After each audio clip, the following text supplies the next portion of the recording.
So let's open with a word of prayer.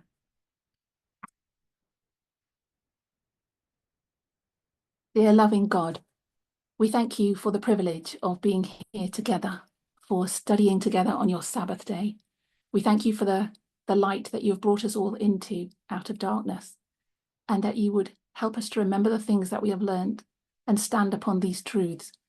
We thank you for all the prophetic light that we have, that we know we're on this narrow way, and that you have told us to trust in the cords as we get closer to your second coming. We know that momentous things have happened in the world this week with the election and Trump, and we pray that you would help us to understand these things in the light of prophecy, to prove all things, to hold fast that which is good, and to press together as we see the day approach. We pray that you would fill us with your Holy Spirit, that you would guide us and direct our steps. We plead in Jesus' name. Amen. So what I want to do is just have an overview of the book of Daniel to understand the context of Daniel 11 and to revisit some of the things that we know from the past. So some of us will have done these studies years ago, and I'm feeling a bit nervous because the person who taught me most about Daniel is in the room. So Elder Verminda is here. I don't know why I'm nervous. Actually, I think I'll be nervous this week about the election and about prophecy and what's happening. And yeah, we had some really good studies in the old days on Daniel and Revelation. And I think for some of us, we were there, some of us we weren't there. And because of that, I want to have a look at that, just an overview to get a structure of the book of Daniel so that we can understand where to place this Daniel 11. And I want to start by just understanding where Daniel is and where each chapter was written. So without looking, I don't know if people can tell me where Daniel was, or at least where each chapter is written. So I think Daniel 1 we know is the captivity of Babylon. So Daniel's taken into captivity in Daniel chapter 1, and it's the 3rd year of Jehoiakim, I think. And I'm not sure exactly when he's writing it, but that's the history of that chapter. And then we get Daniel 2, which is also in Babylon. And that's the image, Daniel 2. And then Daniel 3 is the plain of Dura. So this is all happening in captivity while Daniel is in Babylon. We think Daniel's taken when he's about 17. I haven't got the quote for that, but I think he's around in his teens when he's taken to Babylon. So the history of Daniel 1, 2, and 3 is all under the reign of Nebuchadnezzar. And then we get Daniel 4, which is also Nebuchadnezzar. And obviously Nebuchadnezzar goes into this is when his kingdom is great, and then he becomes the 7 times. We get the 25/20s in there. And then Daniel 5 is the overthrow of Babylon, and that's Belshazzar. So this is all Nebuchadnezzar. And this is Belshazzar. And he's the last king of Babylon. And then we get the overthrow of Babylon. And then we get 6, 7, 8, 9, 10, 11. Does anybody know where we know where Daniel 6 is. So let's put Medo Persia over here. So Daniel 6 is Darius the Mede, and it's Daniel thrown in the lion's den. So we know that chapter quite well. Does anyone know without looking what year the vision of Daniel 7 is given? When does Daniel get the vision of Daniel 7?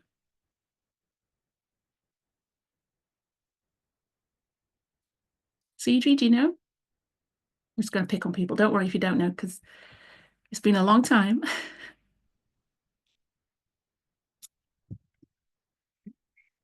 Anyone approximately? When he gets the vision of Daniel 7, is he in Babylon or Medo Persia? Does anyone know? Susan? Who's that? Is that Charity? Speak up, we can't hear you. I am thinking it's 5:37, 5:37, 5:38. 5:38, yeah. 5:38 when he gets the vision of Daniel 7. Okay, we can give a date. So she said 5:38. I'll just put it here. Is that 5:38 BC? I'm going to have for you. Give me the king. The king, what do you mean the king? So which king is reigning when he gets the vision? The vision of Daniel 6. Daniel 7. So Daniel 7. Belshazzar. So Daniel 6 is the reign of Darius when he gets thrown into the lion's den. And we'll put it on, at least we'll show it chronologically in a minute, or at least where we're going to fit these chapters. But where does he, what year is it when he gets the vision of Daniel 7? You've said 538, you've given us a date. What does the Bible say? Who's the reigning king? Belshazzar. Belshazzar. Do you know what year of Belshazzar it is? First. Yeah, so Daniel 7, so I'm putting that in the wrong side. So Daniel 7 is in the first year of Belshazzar. So this is chronological. I suppose if we're going to make it chronological, we'll have to put it in here, because this is the overthrow of Belshazzar, but this is the first year of Belshazzar. And what about Daniel 8? When does he get the vision of Daniel 8? Simba, do you know? Without looking. Hello? Hello? Oh, I'm just in. What is the question, please? So the question is, oh, you just joined, sorry. So we're just trying to work out when he wrote the chapters, or at least when the chapters took place in Daniel. So Daniel 1 to 5 is Babylon, as the overthrow of Babylon is Daniel 5. And then when we get to Daniel 7, so I've put that over there and get to it. It says it's written in the first year of Belshazzar. So I was just asking, when do you think Daniel 8 was written? Is it, if you don't know exactly, is it before or after Daniel 7? It says in the third year. See, your name's not Simba. No, well, no, only because I'm looking at chapter 8. Are we not supposed to look? No, you're not supposed to look, Sebri. That's the whole point. Oh, Without looking, sorry. have a guess. Okay, so she's told us Daniel 8 is the third year of Belshazzar.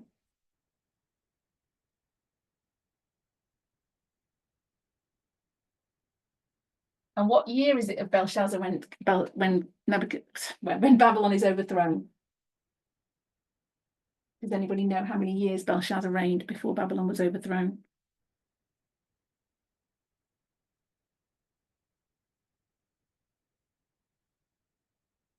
No? Melania?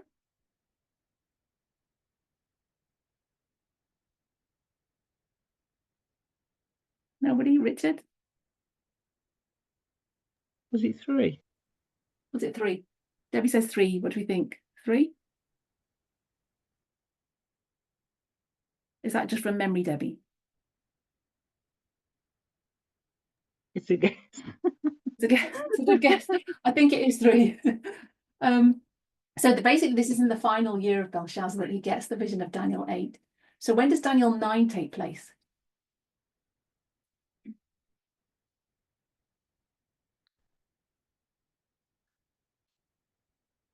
Daniel 9. Anybody? Guess? Go on, Natalie. Daniel 9. To that. With Darius? It's to do with Darius. Yes, it is. Yeah. So when does it? Do you know when it was? First year. The first year of Darius. So this is the first year of Darius. So it's moving pretty much chronologically now with the prophetic chapters. So we've got the first year of Darius. And Daniel 10.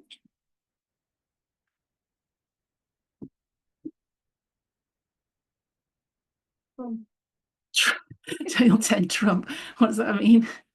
Cyrus, is it? Yeah. What does it say? Can't remember. So it is Cyrus. You're right. Trump. Well, that's why you said Trump. It's not Trump. But I'm not saying we say that, I'm just like. no. the- So what year of Cyrus is the vision of Daniel 10? Third. The third. Is that Charity? Somebody else, come I on. remember yesterday. Yes, it is. Third year of Cyrus. So Daniel lives through the whole of Babylon and into Medo-Persia.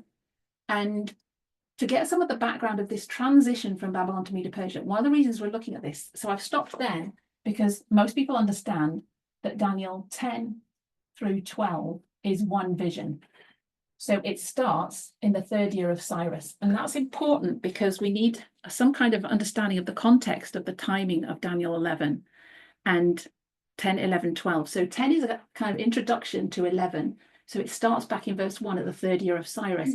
But the thing that I suppose that throws a spanner in the works is Daniel 11. If we just turn to Daniel 11 and we look at verse 1.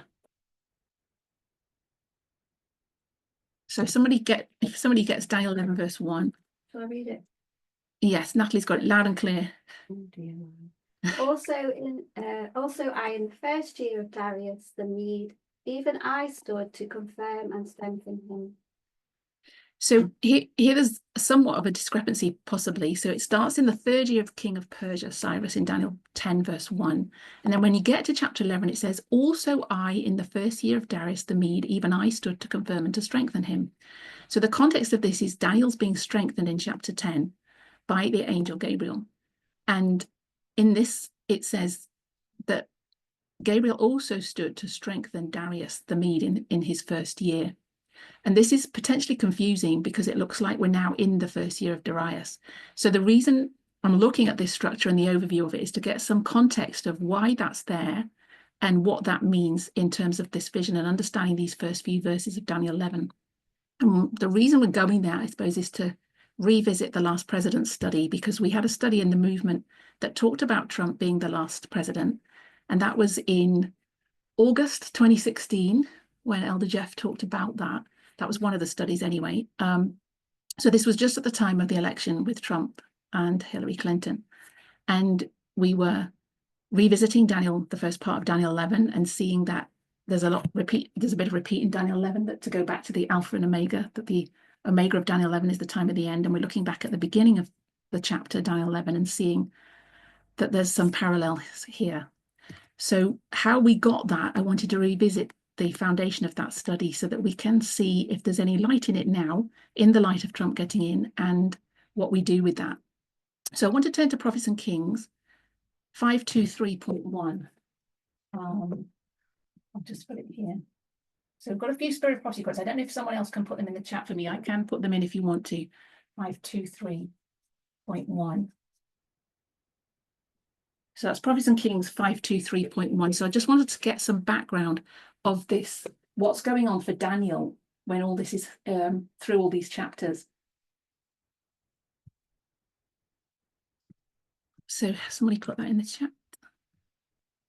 Oh, Melanie, so you can't. Okay. What have I done wrong here? Oh, no. Right. So somebody want to read that for us? Curtis, you okay to read it? Oh, you've just put it in, thank you.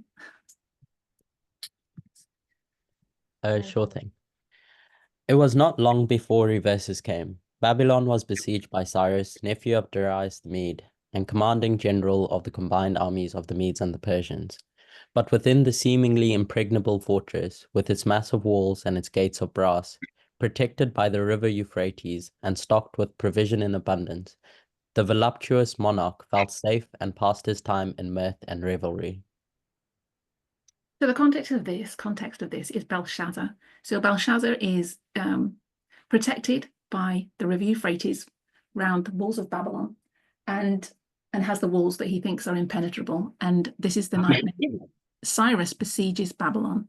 And here it gives us an understanding of the relationship between Cyrus and Darius. So Darius is the uncle of Cyrus, and they're joined forces to do this work. So Cyrus is a Persian and Darius is a Mede, but they're related.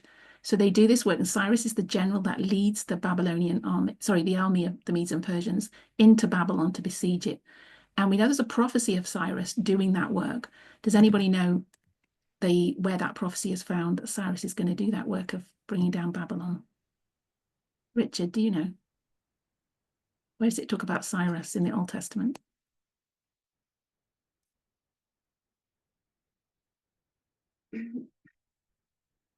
No? Not Richard? Is it Isaiah? I'm not Yes. sure. Do you know which chapter? Off the top of my head, no. Okay. I was about to write. Cheating. Is it 44? 44. Don't cheat, Natalie. She's cheating. Andres, did you know? Does anybody know without looking? No, not the chapter. Not the chapter. Blessing or charity? I know there's 45 and 46, I think. 45, 46. Yeah, I think it's 45 verse 1. I think I haven't actually got that down, but so this is quite something, because about 150 years before, it was prophesied that approximately that Cyrus would do this work of taking down Babylon. So there is, I think we have some, I don't know if it's speculation, but that Daniel would know this prophecy and I think told it to Cyrus. But I don't know if that's actually spirit of prophecy where we get that from, but it's at least 150 years before that he gets this prophecy. So Isaiah 45:1 talks about the work of Cyrus in letting them go back to Jerusalem as well. So thus saith the Lord, this is 45:1. Thus saith the Lord to his anointed, to Cyrus, whose right hand I have holden, to subdue nations before him, and I will loose the loins of kings, to open before him the two-leaved gates, and the gates shall not be shut. I will go before thee and make the crooked places straight. I will break in pieces the gates of brass and cut in sunder the bars of iron. And I will give thee the treasures of darkness and hidden riches of secret places. Thou mayest knowest that I, the Lord, which call thee by name, am the God of Israel. So this prophecy that Cyrus was called by name and that God would direct Cyrus to do this work, really. And then when Cyrus gets in, Cyrus passes the first decree to allow them to go back to Jerusalem and restore and rebuild Jerusalem. So that he's quite a significant figure. And this is, and I know Natalie made reference to Trump. Some Trump supporters the first time were calling him Cyrus because they thought he was anointed of God. So he typifies Christ in being an anointed one and has this important part to play in the rebuilding of Jerusalem. So he's here with Darius. He takes over the kingdom, but he doesn't start to reign to begin with. So it says in Daniel 5:30-31. So we'll just go to Daniel 5:30-31, see what happens when Babylon is overthrown, because this is the chapter when Belshazzar's feast is and Cyrus besieges the city. And the two-leaved gates referenced, for those I think most people are aware, is these gates into Babylon were where the river went under the wall, and the gates were left open. So they had gates to protect people getting in through the riverbed. But Cyrus diverted the river, dried the riverbed, and the gates were left open that night, this night that Belshazzar's having the party. So Cyrus was able to go through the gates that were not shut. So this is the prophecy of that, go in and besiege Babylon. So now we get Daniel chapter 5, and the last two verses tell us what happens that night. So somebody can read that, Daniel 5:30-31.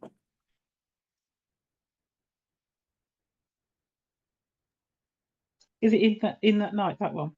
Yeah. In that night was Belshazzar, the king of the Chaldeans, slain, and Darius the Median took the kingdom, being about 62 years old. So here's Darius taking over the kingdom of Babylon. He's 62, and he takes the kingdom that night. And Ellen White gives us some, this is quite documented in history anyway, that Darius then becomes king at this point. Review and Herald, March 21st. And 1907, paragraph 10.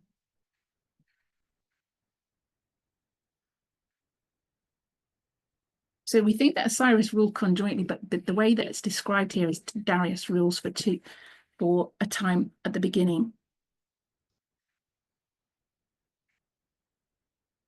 Because they're in this coalition. I'll put that in because that might be harder to find, perhaps. Send it up there. Somebody want to read that for me, please?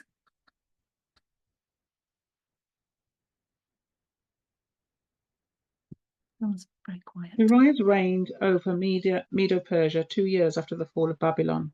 During this time, Daniel was cast into the lion's den and came out unharmed.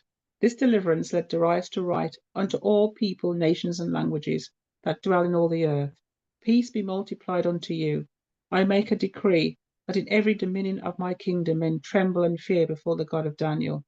For he is the living God, and steadfast forever, and his kingdom that which shall be, and his kingdom that which shall not be destroyed, and his dominion shall be even unto the end.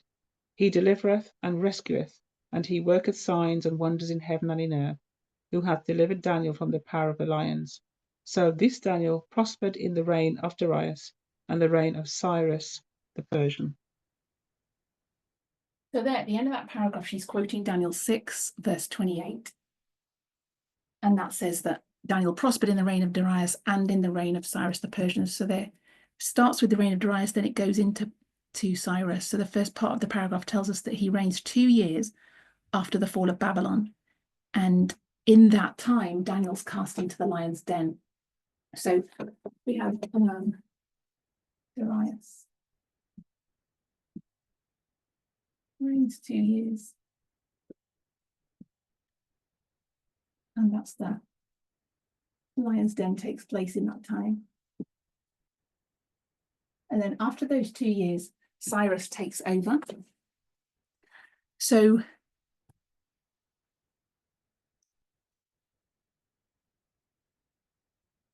LOI also tells us in Prophets and Kings. So if anyone's got anything they want to add to this, if you remember anything you want to throw in the mix, please contribute. Prophets and Kings 556.4. And the context of this is Daniel 9.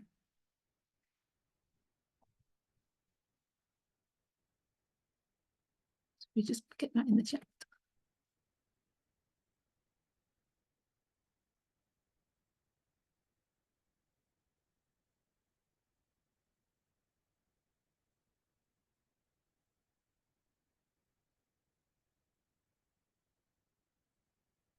Brian, are you there? Can you read that?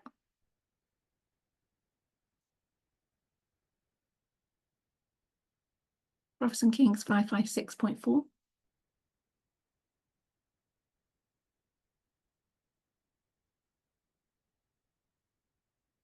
I don't know if Brian's there. Andres, do you want to do it? Can you do it? Sorry, I had muted. Right. You're not on mute, are you reading? All right, I'll read it now. Go on. Daniel's prayer had been offered in the first year of Darius, the Median monarch whose general Cyrus had wrested from Babylon the scepter of universal rule. The reign of Darius was honored of God. To him was sent the angel Gabriel to confirm and to strengthen him.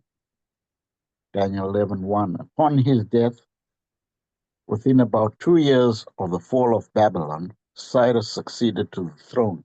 And the beginning of his reign marked the completion of the 70 years since the first company of Hebrews had been taken by Nebuchadnezzar from their Judean home to Babylon. So the context of this is the prayer of Daniel 9 that Daniel is trying to understand. Let's have a look at Daniel 9. And we're told that this happens in the first year. So in the first year, Daniel 9 verse 1 says, in the first year of Darius, the son of Ahasuerus, of the seed of the Medes, which was made king over the realm of the Chaldeans. In the first year of his reign, I, Daniel, understood by books the number of the years whereof the word of the Lord came to Jeremiah the prophet, that he would accomplish 70 years in the desolations of Jerusalem. And I set my face unto the Lord God to seek by prayer and supplication and fasting and sackcloth and ashes.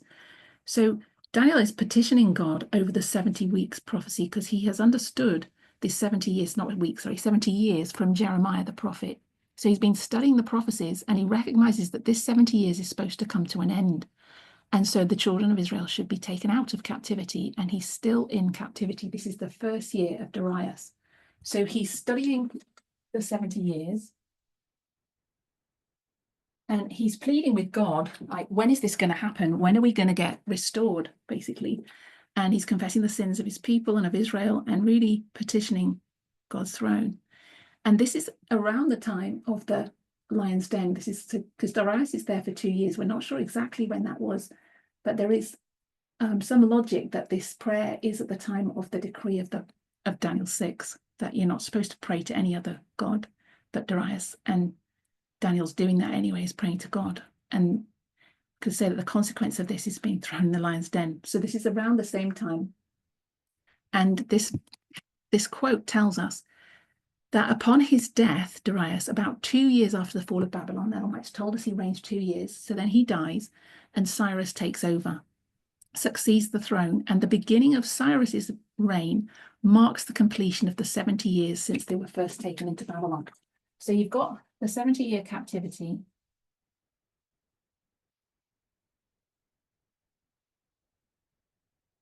And that finishes when Cyrus takes over here. So this is the first year of Cyrus.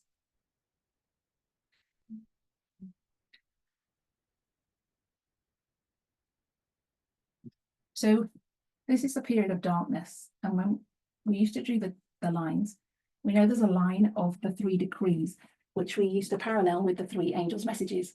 So we have the 3 decrees, and the first one is given by Cyrus. And it starts with this, the ending of the captivity of the 70 years.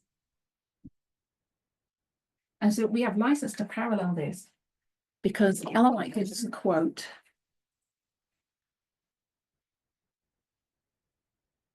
So she says that the beginning of the reign of Cyrus marks the completion of this 70 years.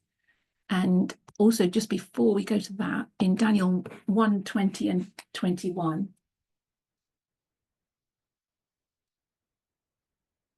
so it also tells us in the first chapter. Let's read that. Magda, do you want to read that? Have you got it? Daniel 1, 20 and 21. In the chat.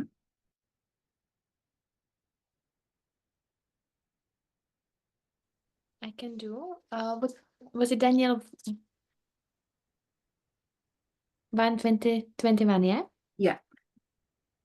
And in all matters of wisdom and understanding that the king inquired of them, he found them 10 times better than all the magicians and astrologers that were in all his realms.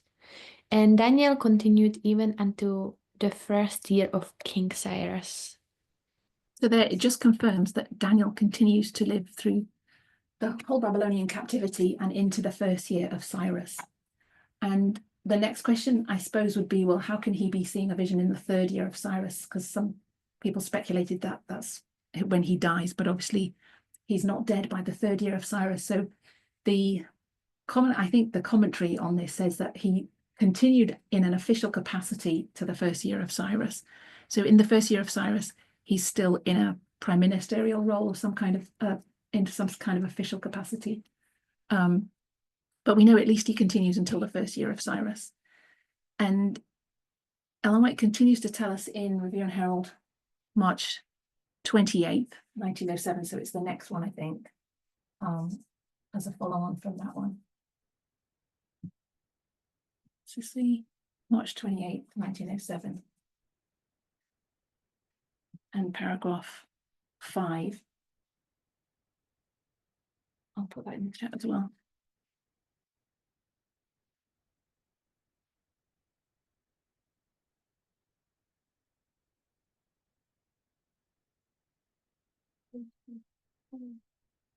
Oh. Can somebody read that? Charity, do you want to read it? The year that Cyrus.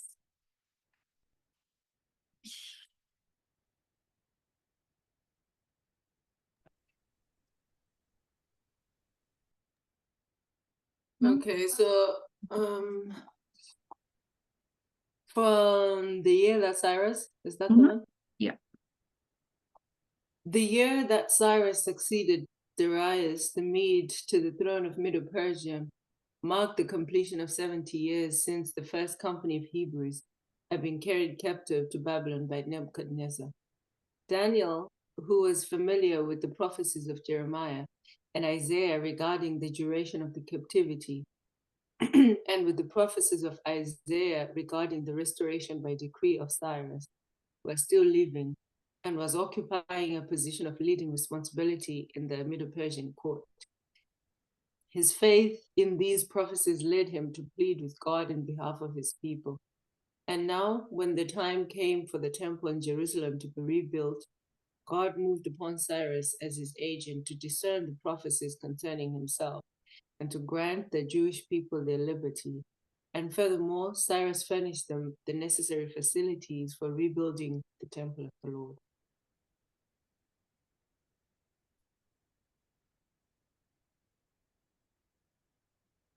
So here again, she says this marks the restoration of the 70 years since the first company of Hebrews had been carried into captivity, and that Daniel is studying the prophecies to find out from God or to plead with God that this takes place and that Cyrus issues this decree for them to go back and rebuild the temple.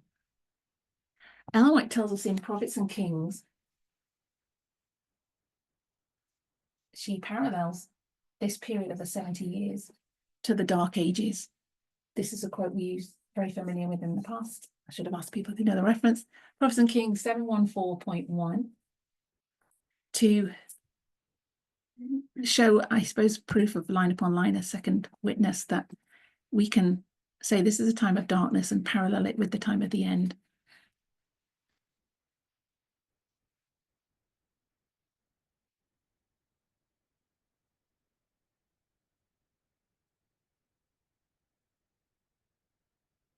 Does someone read that? Andres, do you want to read that? Yes. Can you hear me well? Yes.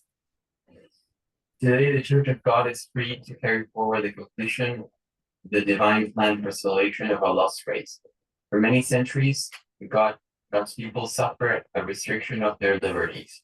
The preaching of the gospel in its purity was prohibited, and the severest of penalties were visited upon those who dared disobey the mandates of men.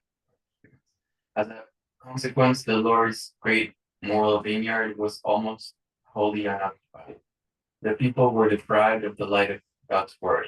The darkness of error and superstition threatened to blot out a knowledge of true religion. God's church on earth was severely in captivity during this long period of relentless persecution, as were the children of Israel held captive in Babylon during the period of exile.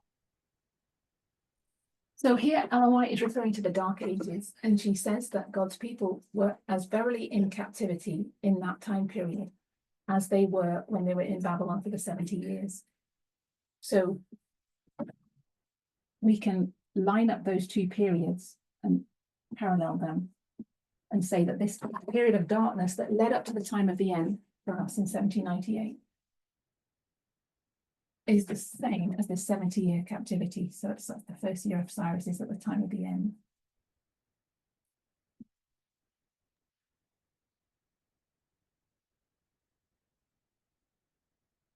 So then we get to, so Daniel's pleading here and Cyrus passes the first decree, and then we know there were two more decrees on the line of the three decrees, which we parallel with the three angels' messages on our line here. And this darkness precedes the light. So Cyrus does the first decree and they're allowed to go back and start rebuilding Jerusalem. Ellen White makes it clear that almost from the beginning there's opposition to that rebuilding.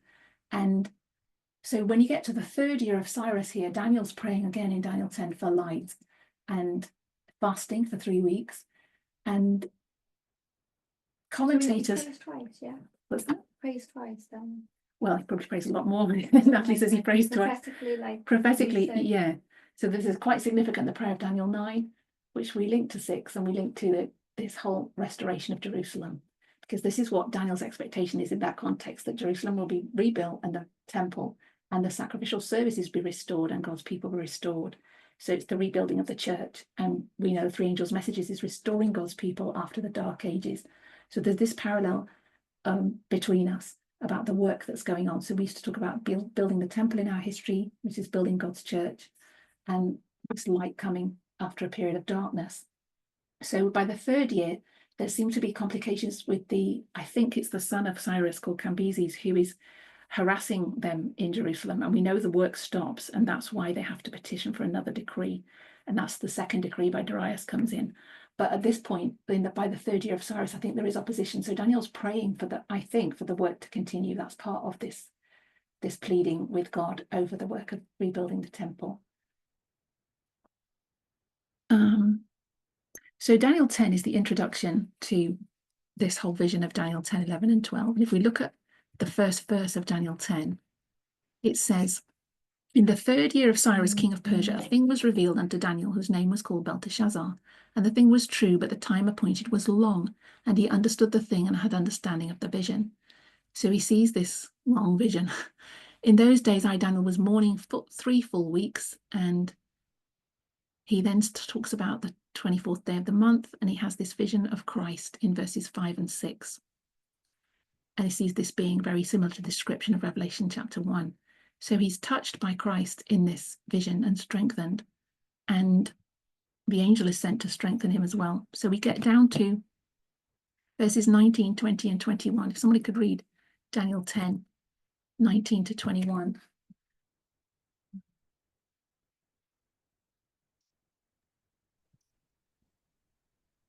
And said, O man greatly beloved, fear not, peace be unto thee. Be strong, yea, be strong. And when he had spoken unto me, I was strengthened, and said, Let my Lord speak, for thou hast strengthened me. Then said he, Knowest thou wherefore I am come unto thee? And now I will return to fight with the prince of Persia, and when I am gone forth, lo, the prince of Greece shall come. But I will show thee that which is noted in the scripture of truth, and there is none that holdeth with me in these things but Michael your prince. Thank you. So we have here this strengthening of Daniel, because he's weak from what he's seeing and weak from seeing Christ, and he's strengthened to go through seeing this vision and the length of it. And Gabriel tells him here that he's going to fight with the prince of Persia, and then he's going forth to, and the prince of Greece will come after that. So we know from our prophetic studies that Greece comes after Medo-Persia, and this is this wrestling of the angel to move on the hearts of kings to do God's will. And this is the lead in to Daniel 11. And this, we used to talk about strengthening and what that was, and how it was, which actually means to bind, to fasten, to seize, to be strong, to bind. So we made reference to the fact that this is strengthening and binding at the time of the third angel's message, when we see the sealing and the binding. But going back down to, it leads into Daniel 11, verse 1. So there's no reason, in a way, for this Daniel 11, verse 1 to say anything about Darius, because we're in the third year of Cyrus. But it says, also in the first year of Darius the Mede, even I stood to confirm and to strengthen him. So there's reference back to Darius here. And one of the reasons we said is because it's marking this time period, the time of the end, that there's two powers there. And it's referencing the time of the end for us, that there's two powers at the time of the end. And when we used to talk about this and say that a two-horned power in scripture symbolizes the United States, because we see in Revelation 13:11 that America has these two horns, Protestantism and republicanism. And Medes and Persia is made up of these two powers. So we have a reference really to the time of the end being with these two kings in harmony with each other. And it's also talking about the strengthening of Darius. There's something about strengthening here that links to the fact that Gabriel has to move on these kings to do God's will. Just trying to look at the notes. If anyone else has any comments about what they remember from these studies as well, please feel free to chip in. So one of the things we said was you have to be in the right place to understand that this is the end of the 70-year prophecy. So the time of the end is marked here. And one of the parallels we made as well was that it's similar to John. It has to be taken back to 1798 in his time period. And here we're seeing this reference to the time of the end. All the verses referenced. Let's read verse 2. So verse 2 says, at this point, and now will I show you the truth. Behold, there shall stand up yet 3 kings in Persia, and the fourth shall be far richer than they all. And by his strength, through his riches, he shall stir up all against the realm of Grecia. So here we have Cyrus, and let's just put Cyrus up here. And then there's going to be 3 kings.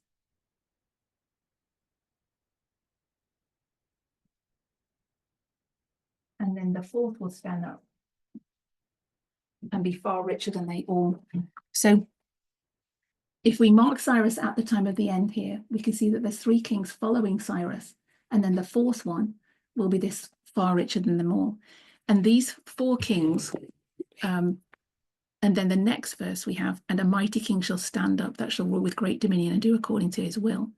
And when he shall stand up, his kingdom shall be broken and shall be divided toward the 4 winds of heaven. and not to his posterity, nor according to his dominion which he ruled, for his kingdom shall be plucked up even for others beside those. So when we parallel this to Daniel 7 and Daniel 8, we can see that this marks the end of the kingdom of Medo-Persia, and then we see a mighty king standing up in verse 3, and we know that to be Alexander the Great. So this is when Greece takes over, and then the verses continue and go on to talk about pagan Rome and papal Rome. But in this first part, it's marking the fourth king as being the last king of Medo-Persia. But it's worth noting here that this isn't literally the last king. So this is a prophetic license, I suppose, here that Daniel gets shown. That the number 4, as we know in this movement, marks the end of something, and it also can mark worldwide, but it marks the end of a kingdom. And this term standing up is a reference to someone taking over. So when a king stands up, it's a symbol of them taking over to rule. And we have quite a few references to standing up in Daniel 7, 8, and 11 that show that the power that comes next stands up to rule. So 3 kings stands up means there'll be 3 more who will stand up or rule from 1989 if we do that as the time of the end and we parallel it to our time. So we had, let me just change this a minute. So we have this period of darkness, the 126 for us, which we used to parallel with the 1260. And we mark that as 1989. And just like we see Cyrus and Darius here, there's this reference to Darius in Daniel 11. We'd mark here Reagan as the president that brought about the fall of what was involved with the papacy in bringing down the King of the North. And then we'd also mark Bush because Bush actually starts here at 1989. So we would mark those 2 presidents as kind of being involved with this history because it's in 1989 when Reagan obviously goes out and Bush comes in. So we can see those 2 presidents there. And then we lined up the next 3.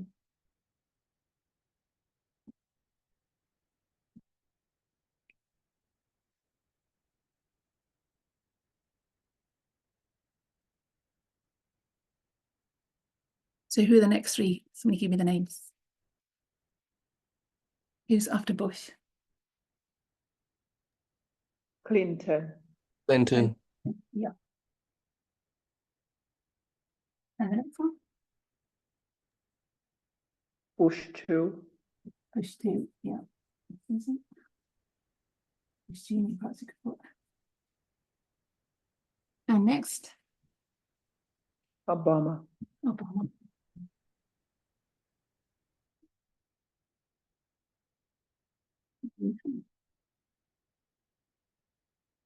So we were saying this before Trump got in, so we can say that even though he's the 4th here, we know that on the line of if we mark the presidents from here, he's the 5th.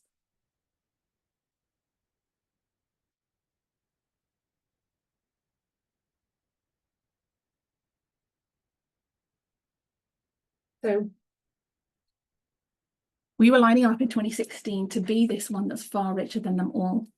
Sorry, that wasn't really parallel. We can't see the end of the board, Emma. Could you move the camera over a little bit if you don't mind? Thank you. Oh, yeah. So in the prophecy of Daniel 11, verses 1 to 4, he's the 4th. Emma, Yes. I noticed on the top line you marked 1 after the time of the end, and then you put 1, 2, 3, 4, and then the bottom one you marked 1 from the time of the end. Was that intentional? Yes. So this is, I suppose these are 2 lines actually. Well, it's 1 line. If you don't put those numbers, I suppose that's confusing if you put that there for now, because that's a different line of logic perhaps. But so in this scenario, Trump is that 4th from Daniel 11. So he's the 4th king. And in the real story, this is Ahasuerus. So if we put Ahasuerus here.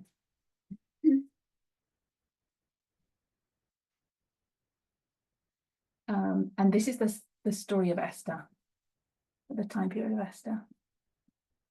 So one of the things that we said about that was that So we have Cyrus.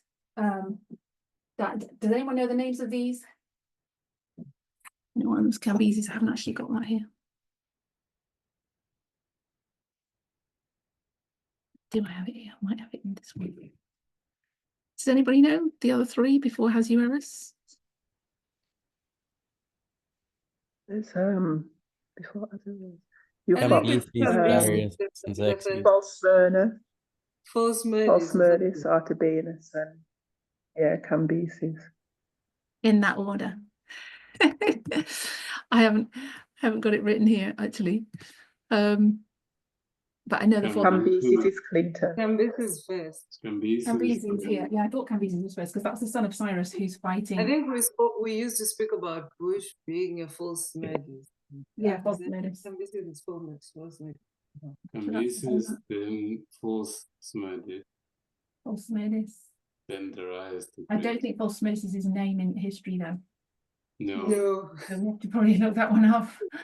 False murders. And this is Darius, is it? Another Darius? Darius the Great, yes. Darius the Persian. Darius the Great. So there's Can I just ask everybody to speak up, please? I don't know if it's my sound or you're just talking softly. There's quite a few named Darius and Artaxerxes and Xerxes, because that was a common name. It might be confusing for people. That's not obviously the same Darius as the one at the beginning. I think that's the one of the second decree, but off the top of my head, I'm not sure.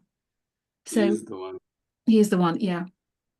So then we have Ahasuerus as the fourth one, and Ahasuerus we know from the story of Esther. This is the king that holds the feast at the beginning of the book of Esther. And one of the licenses for that as well, we recognize that if Trump is the last president, based on the number 4, and based on this being the last president that's documented in the prophecy, because there were actually 8 more presidents or leaders of Medo-Persia after that.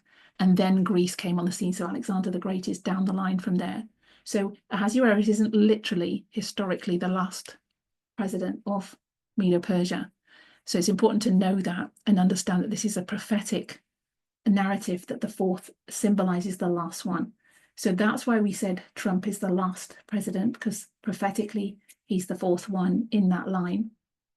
And that the death decree that was passed on Esther is a type of the end time death decree. So we said that this is the same president who'll pass the death decree. So we had that link as well there, that the Sunday laws followed by the death decree. Because the 4th generation is the last generation as well. Yeah, the 4th generation. So that's where we get the symbol that the 4th is the last. It's the last generation. It's that marks the end of a kingdom. And I think yeah, symbol 14 there as well. Symbol 14. Where do we get that from? They make the whole nation feast 14th day. Yes. There's a lot of symbology in Esther, and Natalie's just saying about the number 14 because they make a feast on the 14th day. So that's something you could look back at the history of Esther and Ahasuerus. And as a side note, Ahasuerus obviously had an assassination attempt on him, and at the time we were saying, I wonder if there'll be an assassination attempt on Trump, because that's the plot that Mordecai had uncovered with Big Fan and the other one who were going to assassinate Ahasuerus, and that's why Mordecai gets lifted up to the front and put on a horse. So we were throwing some things around there, and does anybody know any other logic that we used to say that was the last president? There is another. Emma. Yeah. I have a question. It's not an answer to the question that you just had. So going back to what you just said about how there's different kings that exist after Ahasuerus. So if I'm not mistaken, we've applied the symbol of Greece at the Sunday law as well, with Alexander the Great and being the kingdom that spans the whole world, etc. All that symbology. Can we? So you've pointed out that we prophetically mark the end of Medo-Persia at Ahasuerus because it's because of events that take place at that point. Medo-Persia, there's no path of return, if you want to call it that way. It just there's this gradual decreasing in its significance worldwide. up until, so in that period between Ahasuerus and Alexander the Great, Greece is rising up and Medo-Persia is falling. Can we continue that line after 4 and mark those different kings? Well, don't need to mark each and every one of them, but just to make the point that there are kings that exist, but it's pointing out this gradual decreasing and this rising up of Greece up until the Sunday law, where another kingdom comes up. I don't know. So what I'm trying to articulate is that I'm asking the question if you can break that line like we do and overlay Alexander the Great over number 4, but can we also in another application see it as a continual story?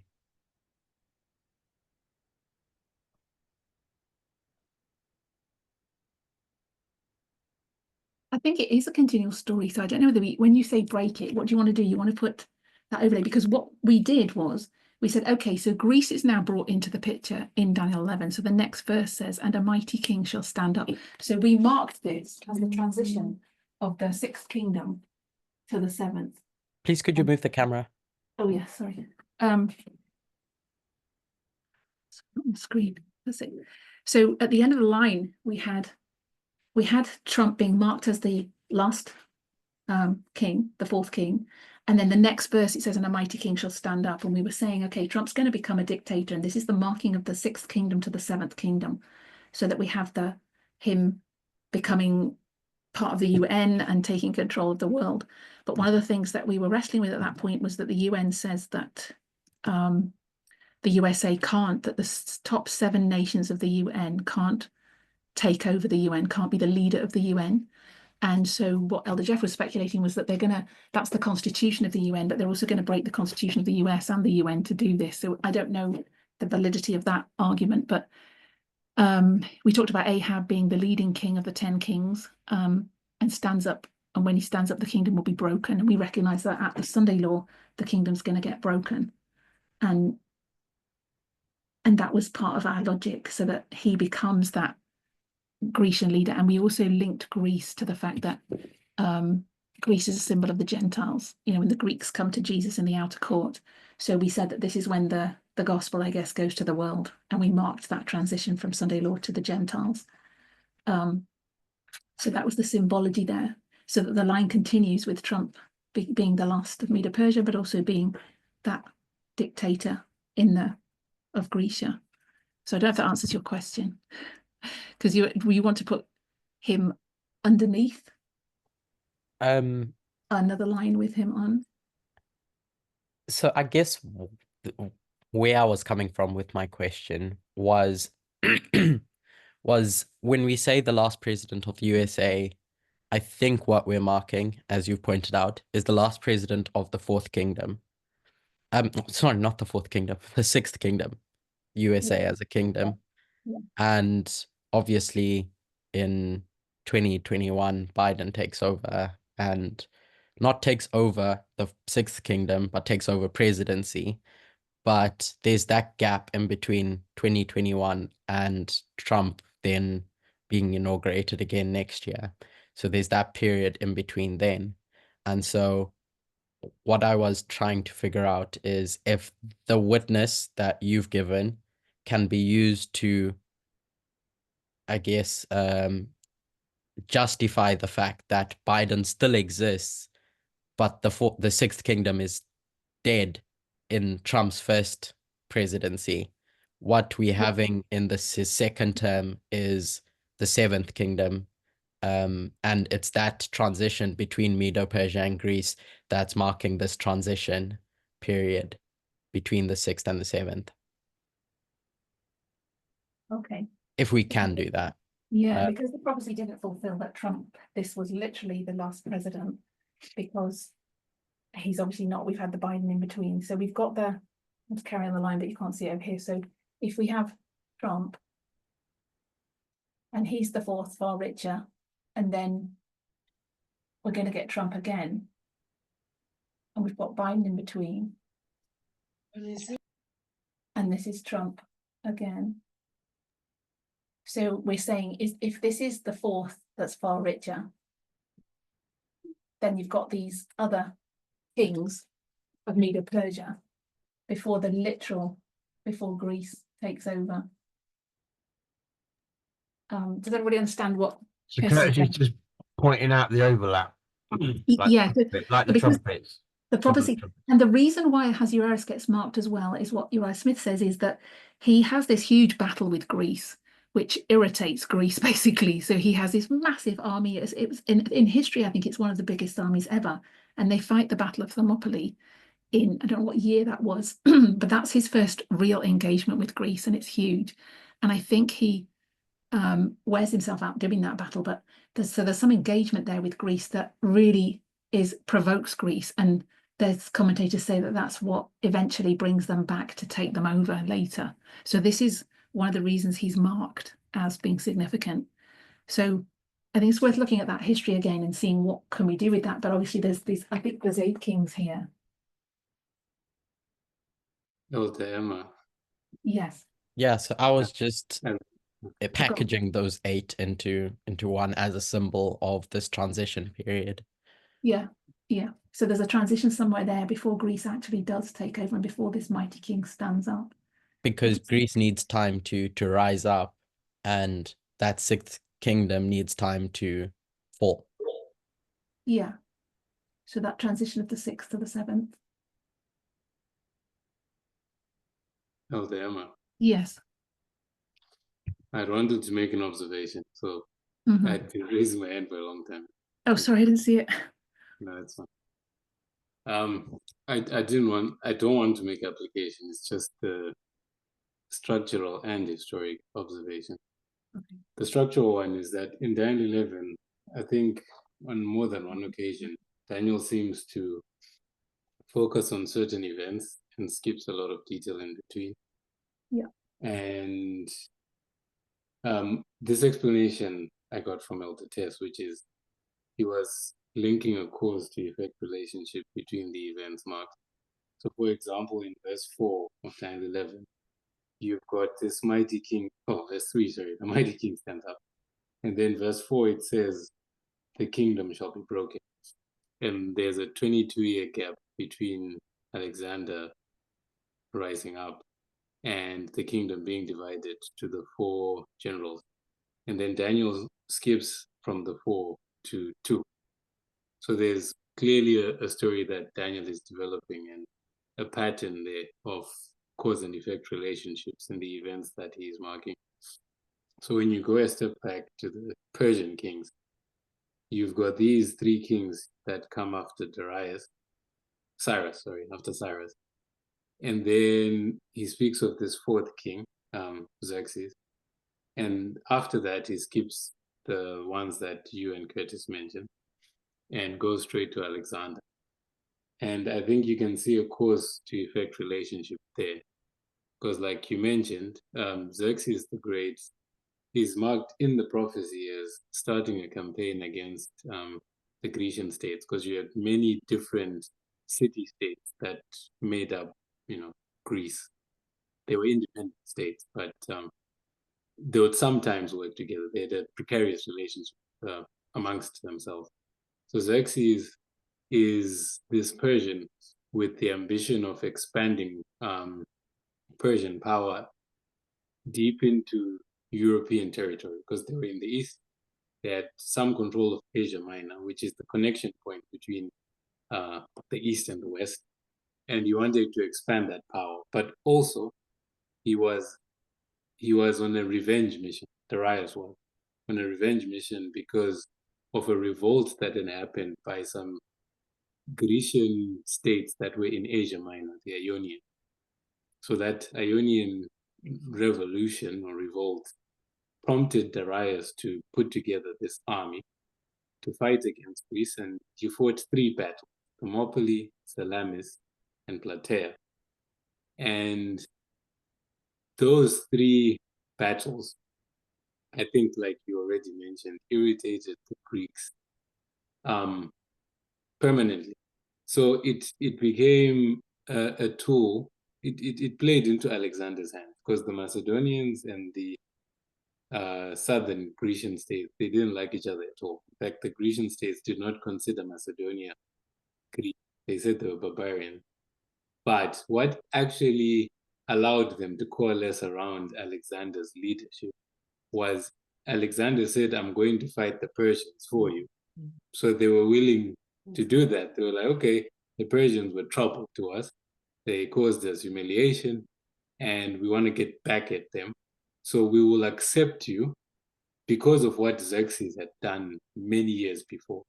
So you have this cause to effect relationship between what Xerxes did and Alexander eventually uniting the Grecian states under him.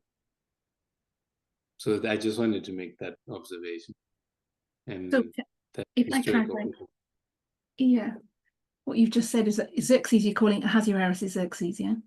yes, Xerxes the Great is Ahasuerus. Yeah. So this is Xerxes the Great as well, as that's another name for him. So he attacks, he does those 3 battles that you just said, Thermopylae and the other 2, and that's against the Grecian states, which are separate from Macedon because Alexander the Great was Macedonian, is that right? Yes, that's correct. Yeah, Thermopylae is the 300 Spartans, yeah, as Curtis put in the chat. It's so they get this huge army with the 300 Spartans, and yeah, so they attack those city-states, and so that irritates them, and then you said later when he says, so when Alexander the Great says he's in Macedon and he's not with the Greek states, they say, yeah, come and help us against the Medes and Persians. So that's what allows him to gather them together, because he says, I'll go and fight the Medes and Persians for you. Is that your? They didn't really ask him to fight with them. It was he who actually had the idea. Okay. And I think he knew that was going to resonate with the Grecian state. Even though if there was an element of force to it, but also the idea that here's a powerful general who's willing to fight our mortal enemy, the Persians. That's what made them reluctantly accept Macedonia's leadership, because there was a lot of internal fighting between Macedonia and the Grecian state, and they actually wanted to overthrow Alexander, and they saw that they couldn't because Alexander was such a fierce general and a competent fighter. But when he then packaged his message and said, I'm going to expand into the east and deal with your mortal enemy, they were willing to rally around that, even though they didn't like him. But I was just making that historical observation. That way, so when Daniel talks about Xerxes and skips all the others and goes to Alexander, there seems to be this pattern in Daniel 11 where he marks a cause and the relation and an effect, cause and an effect. So you've got this campaign which spans 3 battles and creates a permanent feeling of resentment between the Greeks and the Persians, the Greco-Persian Wars. And Alexander capitalizes on that to become leader of the Grecian world and then overthrow the Persian Empire. Okay. Another line of... That means you understand what he's saying. No, I understand it. I'm just thinking about application. He doesn't want to make an application, so I'm not going to ask what the application of that is. So, because you don't want to say any more about that, the application of it. Blessing. Did you understand what he said? Sorry, I didn't hear what you said, Emma. Did you say something? The way you say it, I'm sure if you understood what. No, I understand. Yeah. I'll be honest. I kind of understood what he said, but there were bits that I missed out on. Could you package it into a simple narrative of what he was saying? So correct me if I'm wrong, Blessing. Can I go? Yeah, I think what he's saying is there's many kings or rulers that are skipped in this story, and Ahasuerus is not the end of the Medo-Persian line. I think Alexander the Great is around 100 years later, perhaps. It's many years later, and the reason that you skip from you skip all those kings and go straight from number 4, Xerxes, to Greece, is that Xerxes is the cause for Greece to to become the world empire. It's that's the trigger that does it, and everything else in this story that's being told is noise. It's a cause and effect, and I think that's what Blessing was trying to say. If you go back to the history, you can demonstrate that, whatever prophetically that means. Okay, got you. Thank you. And if you, no, maybe you don't want to. That's it. No, we want to. I don't want to read into what Blessing's saying. It's just that there's 3 lines there. There's top line, and there's some noise there about how do you go from number, wherever you want to count it, 5, 6, and 7 kings, presidents, or 4, 5, and 6, depending on how you want to count that. Emma on the bottom line, how time of the end is number 1. So that'd be 5, 6, and 7 on that top line, where it says the 4th, that'd be number 5. Maybe that noise in there is the shifting from one kingdom to another, is that the cause is number 4, the 4th king. That's what produces Greece, or creates Greece, or allows Greece to rise up. It's that provocation. There's a cause and effect. And maybe there might be some argument that you can make to explain why you've got a president in between that. I think that's kind of what is being spoken about, perhaps.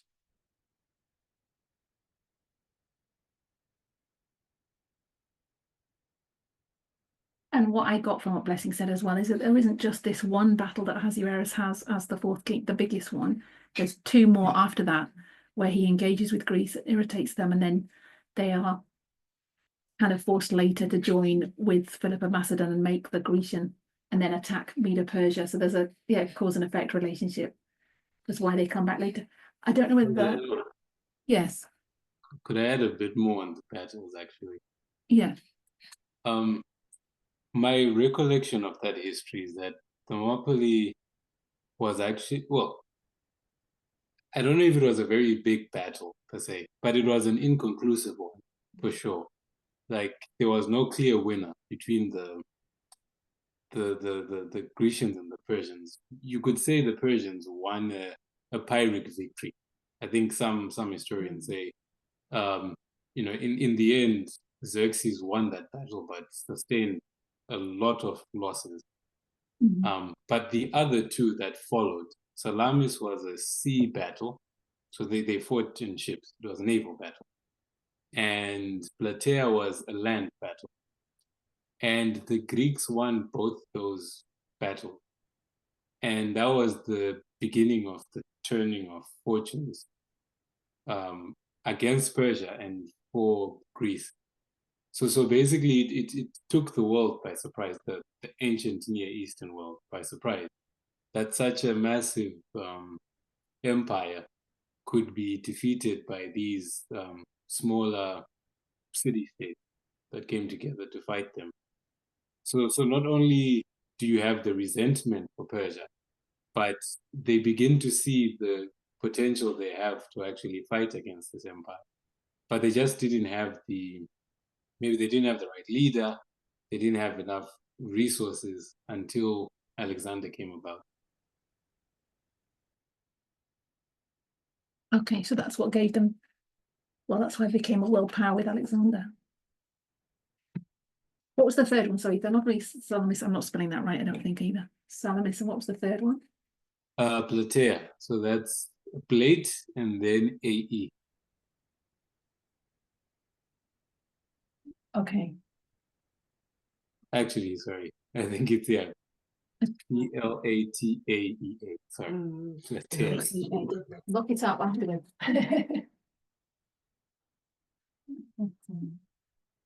Something like that. So I suppose the question for me now is what's noise and what do we need to get from that to get to Trump being the last president still, even though, which is kind of what Curtis was doing up there, that is the 4th in that prophecy. But obviously he wasn't the last, it wasn't it, but we're saying that he is the last president marking the end of America. And I think we still think that. How do we then show that transition, which is what we're kind of talking about, how to get from Trump being the fourth. And fourth is confusing because in that prophecy, the way they're numbered is there's one at the beginning, there's three more going to stand up and a fourth one. So it's described as fourth in Daniel 11. But if we really count them from the beginning, Cyrus is number 1, Cambyses 2, Falsemid is 3, Darius 4, which makes Trump the 5th. And so that's why I put fourth in inverted commas, because that's the wording of Daniel 11. But really, Trump is the 5th and the 7th. So that's why I started to write down here 1, 2, 3, 4, 5. And I think that's prophetically significant, 5th and the 7th. Emma? Yeah. So I'm trying to remember, and I not very well in the original study. I think so. What I remember is that we marked. So we did that line of Medo-Persia, and then we did also the Roman. And parallel those two. Andres, we can't hear you very well. Can you speak close to the mic? Is it better now? A little bit. Carry on. Maybe here. Okay. So I'm trying to remember in the original study, how did we place, or why did we end up saying that it was the last, the fourth king, in this case, Cyrus was the last before the sun day below? I think it was kind of like the conclusion of it. I don't remember exactly what in this line of the Medo-Persian kings, why did we mark that? Did we say because it was the death decree of Esther, or did we say just because it was before Greece? I think the logic is that it was literally, we counted the presidents. So that's one thing. So we marked the time of the end with Cyrus, and we said there's 3 more and the 4th one. So we were taking it very literally that in that line of kings, the way it's described in Daniel 11, there's 4. And then with us, we saw Bush, Clinton, Bush, Obama, Trump being the 4th one in that. When you say 3 shall stand up after Bush, and then the 4th one being Trump. So it was literally applying those numbers and saying, wait a minute, that makes him the 4th in Daniel 11. And then we saw the death decree and Esther and that story of Ahasuerus, and the fact that it transitions to Greece was that Sunday law waymark transitioning to the gospel to the world. So I think those were the 3, but there's other evidence that I haven't touched on yet. One of them was paralleling France to that, because France is also a 2-horned power, and Elder Jeff made reference to Napoleon becoming a dictator, so we can parallel Trump to Napoleon. We didn't really do a line of it, but there's also a line of so France was another testimony, but there's another testimony in Daniel 11 itself from verse 16, which talks about the pagan Roman emperors, and the 4th one being Tiberius, who will end up in the crucifixion of Christ, I think. So you can line up 4 Roman emperors as well with this line and come to Trump. So there's kind of a second and third witnesses to that, and I'm not too clear on how to do that. My notes are not that great on it, and I don't know where to find the original video. So if anyone else has got any more clarity on that. Yes. So could I ask a question about a point back? Is it okay methodologically to bring in the story of Esther into Daniel 11? Why I'm asking is because Daniel is developing a story of Persia fighting against Greece and how that results in the Grecian Empire. So it is not the story of Esther and the trouble that God's people had in that history noise in this line. That's my question. Yeah, I'll throw it to the class. Can I go on? Because I'm like, if we were to make a claim that Trump is the last president, would we use Esther's story, or are we supposed to use Daniel 11 itself, the story that we are given in Daniel 11, to develop that? And then if we then bring in Esther, that would be secondary, I would think. I don't know. but yeah, it's a question. I don't have an answer. Yeah, it's something I've noticed that doesn't seem quite right to me. And the problem that you're raising, I think, well, one of them is that how far do we take the parable and apply it literally, or how far do we apply the characteristics of those things? So do we then make all these Persian kings and try and make reference to what Clinton did, Bush, Obama? How far do you do that with the parable? Is it just showing us the end? Or do we go into, and that's your question, do we go into the story of Ahasuerus and bring Esther into that? Or is that noise? I am not too sure. I'm just trying to remember what we did do to get there, and how much of that is still valid is what I guess we're having this discussion for. I don't know whether you can do that. Emma? Yeah. A thought that just came to mind while Blessing was articulating his question was the story that Daniel is telling is he's pointing out the end of Medo-Persia, the fall of Medo-Persia. And so once you get to Ahasuerus, as you raised the point about the different battles and everything that happens with Medo-Persia and Greece and sets off that chain of reaction, internally within Medo-Persia's kingdom, I think we can dig out the elements of how Ahasuerus ran his government, if you want to call it internally, that contributed to the breaking down of that kingdom as well. So when we bring the story of Esther, we're going to bring it from a different book, but just historically, that's a story of how Ahasuerus dealt with his government or within Medo-Persia. So I think we could, just based on that fact, because it's dealing with the breakdown of the government of Xerxes and how that contributed to the fall of Medo-Persia. Yeah, and I was just thinking as well, we should go back to the verse itself, so that what we could pick out the characteristics from the verses from 1 and 2. It says stir up, so it talks about the riches and it talks about stirring up. So it says in verse 2 that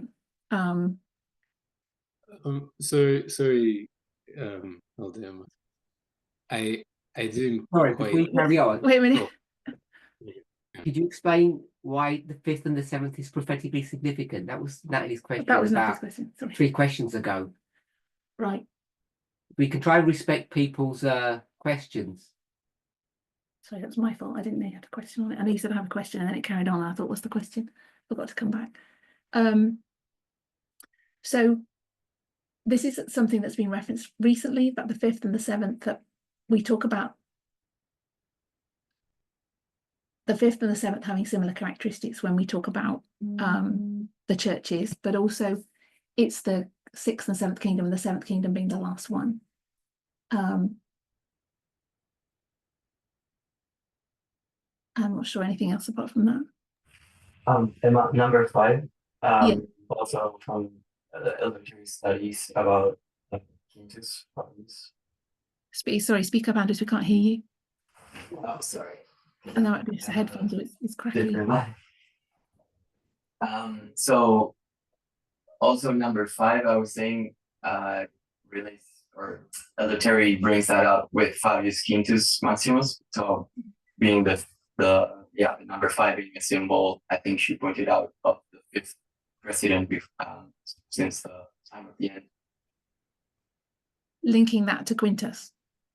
Yeah. Okay.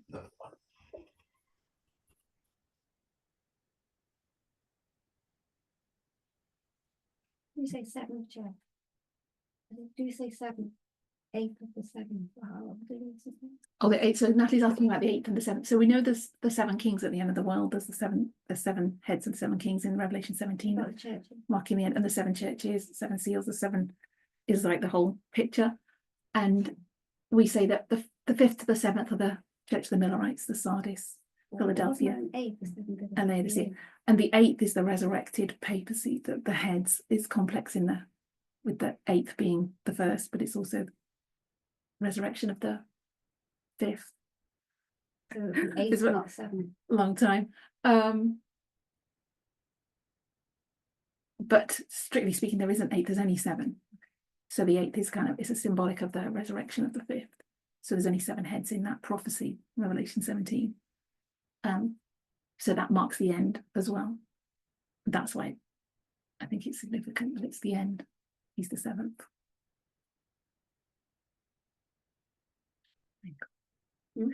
Are you okay? Do you want to ask something else? Sorry, Emma, I can't really get what you're saying. Could you please repeat what you're saying?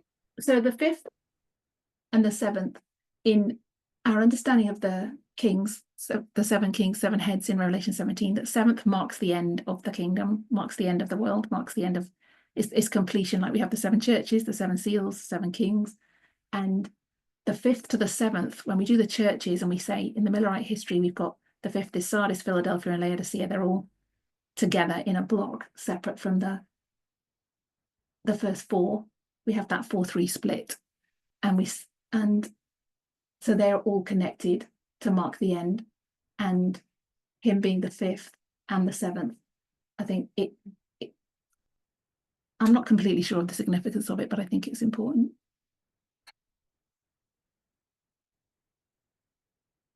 When you say him being the 5th and the 7th, do you mean Trump? Trump, yes. Or you're just thinking about 5 and 7? Yeah, no, him being the 5th president from the end.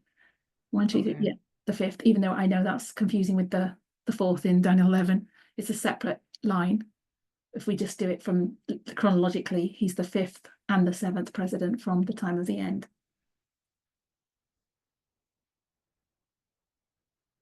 So that's another, I guess, imagery, parable, separate from that logic of that being the 4th. Something else to add to that. Yeah, so stir up. So it says in verse 2, and I will show you the truth. Behold, there shall stand up yet 3 kings. The 4th shall be far richer than they all. And so we've got far richer. And we've got to think about what that means. And when we first discussed that, obviously people were saying he was making literal application as a rich businessman, but then we were saying, no, it's about the economy. There'll be something about the economy being rich, but then not. So that's probably more what it means. There shall stand up yet 3 kings of Persia. The 4th shall be far richer than they all. By his strength and through his riches, he shall stir up all against the realm of Grecia. So one of the things Elder Jeff did was make parallels to Daniel 11:40, which talks about the military and economic strength of America, the armies of America in verse 40, that so it's by this strength and these riches that will stir up all against the realm of Grecia. And that word stir up means to wake up. So we can then reference other places in scripture which talk about waking up the nations and what that means. We didn't have full clarity, I don't think, on exactly how to apply it. What Elder Jeff says, we're expecting martial law. That was his kind of take on it, that even though Ellen White doesn't use that term, it was about the fact that civil war was coming. Just want to see what he says about that. There's something else about martial law, but Daniel 11:43. That term, what happens under martial law when the judgments of God are happening? It talks about Islam attacking, that they'll implement the shutdown in the cities. This was, I'm just telling you what he said. Yeah, it talks about the cities being shut down and stirring up against the realm of Grecia. What does that mean? Waking up the nations. So then he quoted Joel, which talks about this preparation for the end of the world, or the last battle, and waking up the nations. So I don't know, this waking up of Grecia by Persia is the waking up. He made some application that's waking up the Gentile world. There's something they're doing that wakes up the Gentiles or stirs them up. So all these elections we've had this year, it's all to do with the fulfillment of Daniel 11:43, with a powered wealth or consolidating forces. I'm not sure.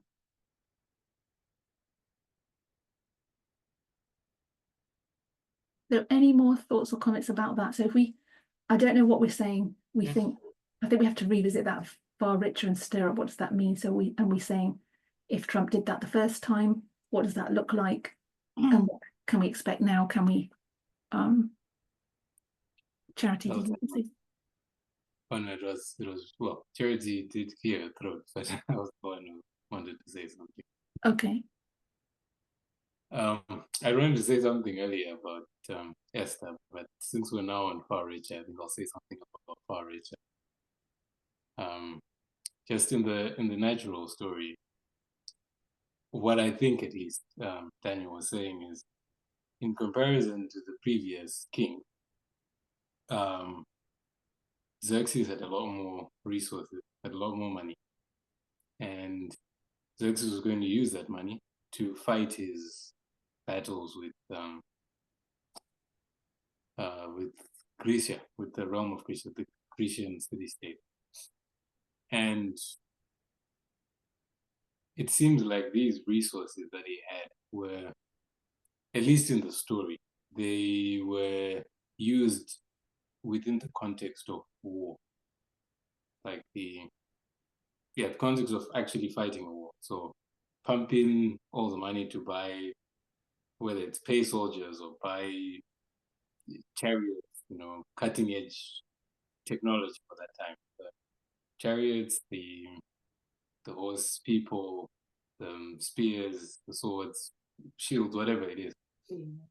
Yeah. And gathering up a large army. So I'm thinking whatever application would be made, it seems like it has to be within the context of war. So the question would be, what war was Trump fighting, and who was he fighting, and what would he use to fight?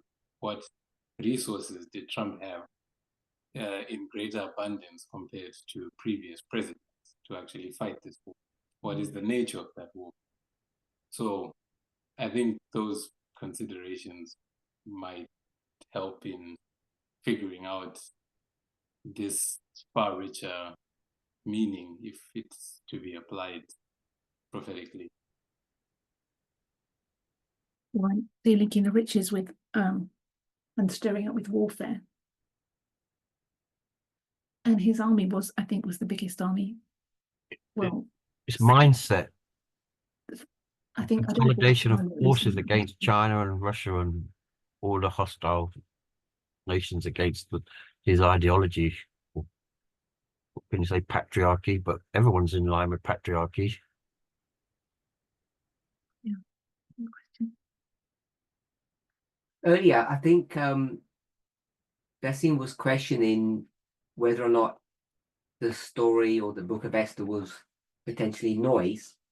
And Curtis said, definitely no, because even if you tease out or sift out Esther herself, it describes the way the government operates, and that might be telling to the story. Did I get that correct? Yep.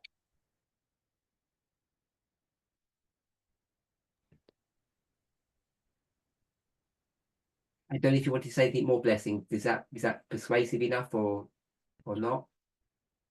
Oh,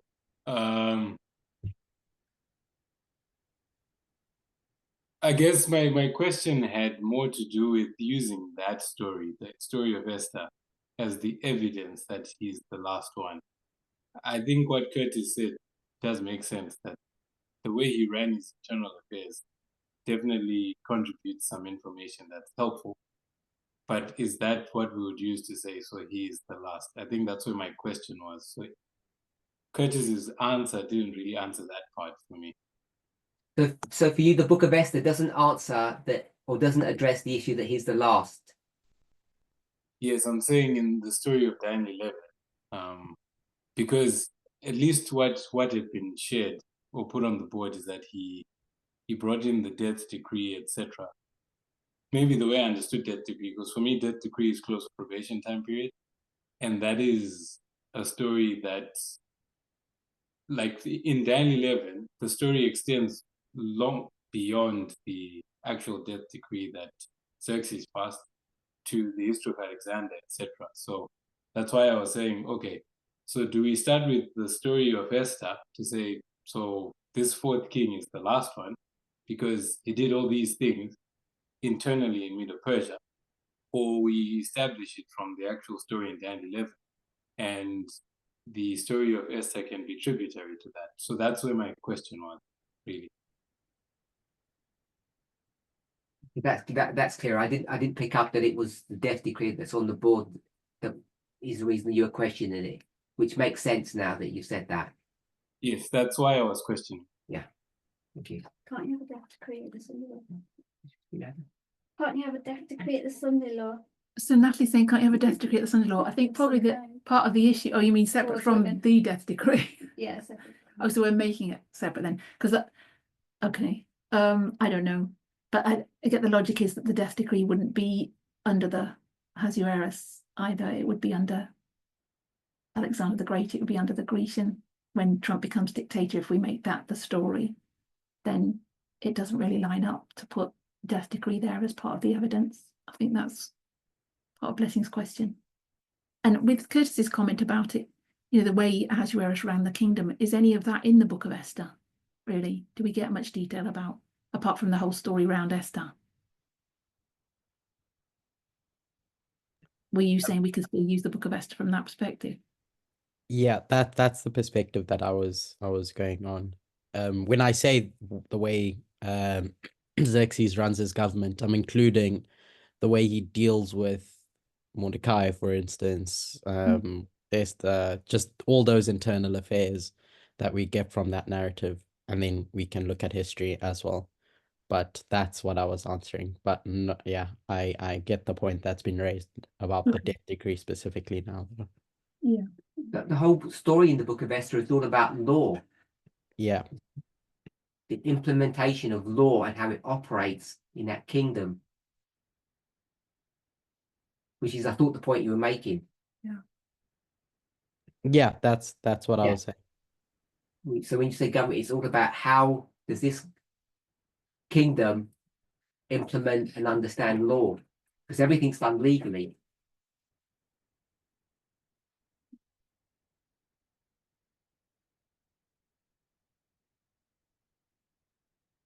So is that an extension of the story of Darius? Because that I think we see a similar pattern there. He passes the law saying no one's allowed to worship any god except this god, or pray to anyone except me. And then he goes and tries to change it when he realizes Daniel's ignored him, and all his advisors say, no, you can't do that. And so is that a theme that we see running through these stories? The theme being law, you mean? How they implement law? Yeah, how it functions, how it operates.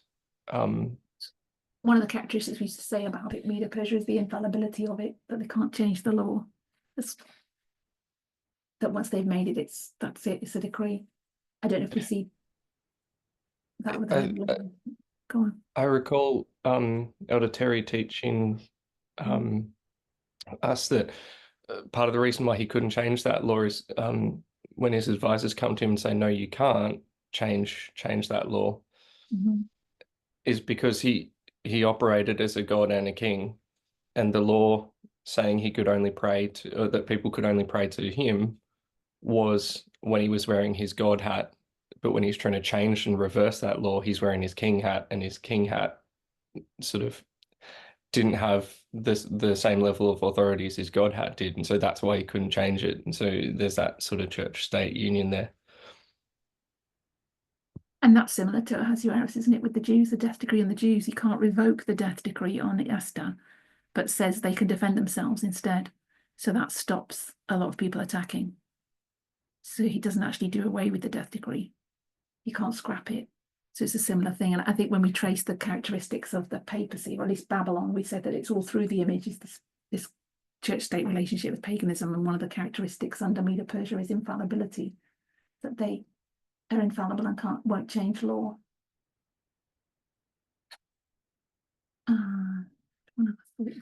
Oh, Susan's written in the chat, Alexander is the 10th from Xerxes and Trump will be the 10th from the UN leader Antonio.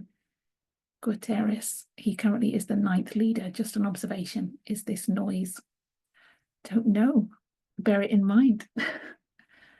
That's how much to literally apply the numbers, isn't it? Which I suppose is what we've done here. So unless anyone has any further comments or questions, I think we'll close there. Yeah. Okay. No. Okay. I don't think Richard's put something in the chat. We have a law. It's and not put in context though with the application, but it is the death decree sort of decree. Oh, it's at the time of the death decrees. Ellen White signs the Times, May 26th, 1898. Or last day events, 145.5. We have a law, and by our law he ought to die. God's law is nothing to them. Our law with them is supreme. Those who respect this human law will be favoured, but those who will not bow to the idol Sabbath have no favours shown them. So it's not the Sabbath now. Those that not bow down to patriarchy or whatever else is included in that. Yeah. Oh. Curtis, did you want to comment on Sorry. that? Yeah, sorry. One thing interesting that Elder Test does is when we talk about revolution and counter-revolution in May 25, 2020, is she takes the death because that's Concord Waymark in the Boston Concord Exeter framework, and she takes the Concord Waymark that we have between close of probation and second advent and the death decree that she marks at Concord, and she takes that symbology of death decree and places it in 2020 as well, in May 25 with George Floyd dying. And so sorry, that death decree, as much as we see it between the close of probation and the second advent, and we use that symbol at Concord, perhaps this is going back to the death decree that we see in the fourth. Perhaps we can identify it between the Sunday law and the close of probation. So in that time period of the Sunday law, just as Elder Test does with other lines. Doesn't she do that because that is close of probation to close of probation to second advent on that line, on that fractal? 2020. Yeah, and so it would be the same for Nethinims. So between Sunday law and the second Sunday law and close of and Daniel 12:1, it's without drawing it on a board, it's hard I to know. but on the line of the Nethinims, it's a harvest time period. So you have a death decree at that waymark. From Sunday law to close of probation. Yeah. Yeah. Okay. On a fractal level, you have it on the Nephilim line, you have a death decree. But whether we could use that as I don't know. In this context, I'm not sure. Because I don't know. It's just what came to mind. But the fourth marks the end, so it's the kind of, I saw that as the whole period, the fourth, and then it goes into a mighty king, but it's still, we said it was the same person, and it's that whole period we were marking as the last. So we don't really understand it exactly as it's written, because we're not transitioning from literally from America to another kingdom, Medo-Persia to Greece. We're saying it's all one, it's all Trump at the end, or it's all that fourth king, because the mighty king that stands up, we say, is the same fourth king. So it was all in that time period. So that was the context of that death decree, I think. But yeah. I want to ask something in connection with what we're saying. When we're speaking about the fourth, I'm just wondering that in the story of Daniel, if we take the story of Daniel as he's identifying these four kings, and we are speaking about the fourth king being the last, I'm just wondering if it would be possible for us to try and understand what that story is saying, like understanding the last of what and what that means, without us thinking of it being the Sunday law, if you get what I'm saying, like separating what we thought of the fourth being the Sunday law and what Daniel is trying to teach us, understand that story, before we bring in the thoughts of Sunday law, if maybe that could help us to better know what to apply and what not to apply there, if you get what I'm saying. Yes, I think so. Teddy's put, I understand it is the last, it as the last of the sixth kingdom. I think to me, it's not just the sixth kingdom. I don't know. The way I saw that was that this is the time of the end and it leads to the fourth, which is the end of the world. So the fourth marking the end of the world. In that story, it's the end of Medo-Persia, but 4 is the end of the kingdom, the end of the world, the end. So this is like a summary of the end of Daniel 11. So that was the alpha. And we went back to the beginning of Daniel 11 to get the alpha story, which is the omega at the end of the world. So to me, it was typifying the fact that, you know, Daniel 11 verse 40 to 45 takes us to the end of the world. You could say, well, Michael's standing up strictly, but we mark the second advent in our line and we'd say it's the history of the end of the world from the time of the end. And so this is the history of the end of the world from the time of the end in a parable. So that's how I saw that fourth. And I don't know if we can, and it includes the history of Greece after that, which is marked prophetically with that number 4. And then we move on to a different story in verses, I guess, verse 5, because then we talk about Raphi and Panim, I think, from verse 5. So we keep seeing these kind of segments of Daniel 11, which are illustrations of our history, telling us something more about our story. Sorry,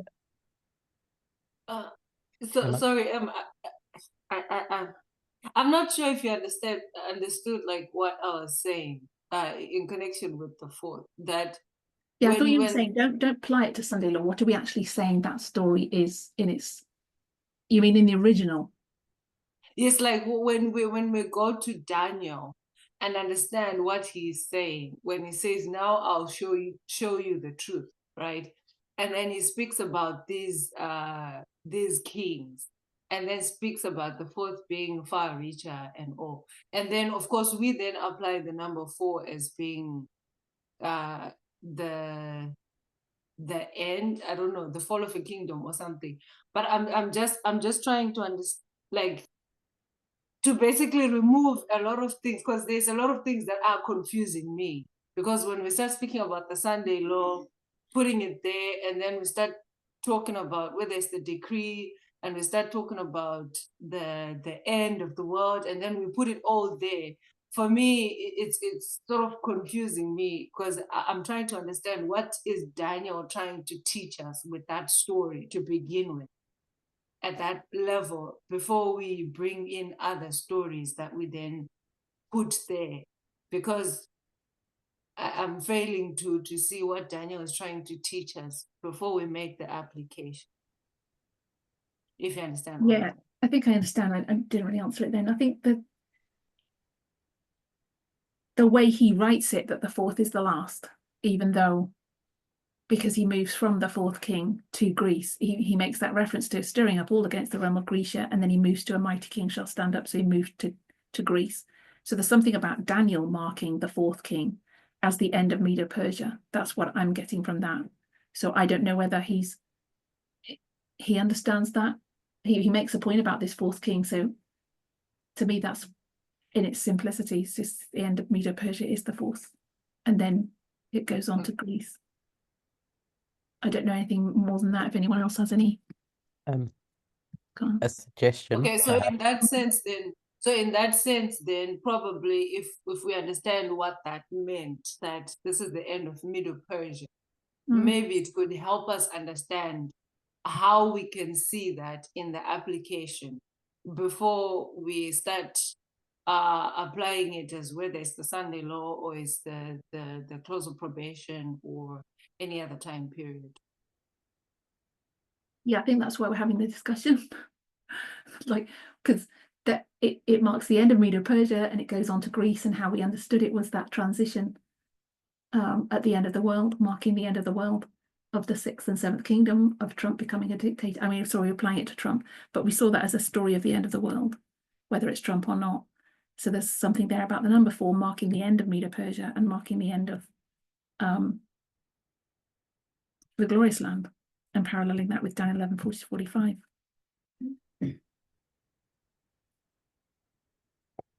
and One how. last thought. Go on, Curtis.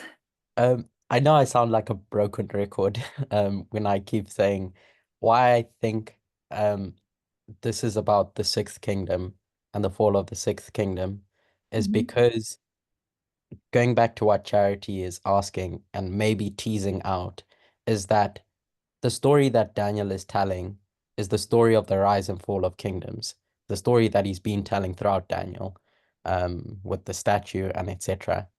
And so when he points out that Ahasuerus gets to that point, Medo-Persia is dead, it's saying that in that kingship, in his rulership, that kingdom dies, and then you're going to have another kingdom rise up. And so this is me imprinting my thoughts, is that that's telling that in Trump's first term, at the close of his term, whatever point you want to mark it, his administration brings to end the United States as the sixth kingdom of Bible prophecy. And so the Sunday law is not passed in the sixth kingdom of Bible prophecy. It's passed in the seventh kingdom of Bible prophecy. Because the Lamb speaks like a dragon in that it's now a dragon at that point. It's not during the sixth. And so understanding that, I would think, then might answer Charity's question in trying to look for, I know historically we've said it's this king that brings in the Sunday law, but it's this king leading the seventh kingdom, not in the sixth kingdom, because that kingdom is over now, as Daniel points out. Yeah. Another Spirit of Prophecy quote that says Persia fully tramples the law of God underfoot. So if Trump makes these policies and that from that mandate document, legislates these laws, so then they're fully transgressed the principles of the law of God as the sixth kingdom, and then as it becomes the head of the UN, it's the seventh kingdom, a new kingdom like Greece. So the Persians have fully trampled under the feet the principles of the law of God by legislating patriarchy and outlawing LGBTQ and all that. And then it's the last kingdom because the principles of God's law now are unacceptable. And then the God of Heaven's going to bring the seventh kingdom to an end. But it does say the eighth is of the seventh as well. So there is still something else there that's not understood yet. Or that's just the 10 king. The eighth is just the 10 kings that rule with the seventh. I think you're saying a lot there. Okay, so going back to Curtis's point about the sixth, the seventh. So you're saying that the Sunday law is under the seventh. I think that logic was there with the sixth and seventh, but we made it one with the fourth kingdom and Greece being the sixth and seventh, being the mighty king, being the seventh, being that phase of America. And you've put, I know we can overlay all these kingdoms into one at the end and see all characteristics in the last kingdom. Yeah, absolutely. So there's that. Can I ask Curtis something? Yeah. I wanted to understand. So when he's marking the sixth and the seventh, the transition of the sixth and the seventh, are you marking it at the point where Trump is standing up the first time, with the transition from the sixth to the seventh? Well, this goes back to what I had asked Emma at the beginning, if we can see that period between Medo-Persia and Greece as a transition period.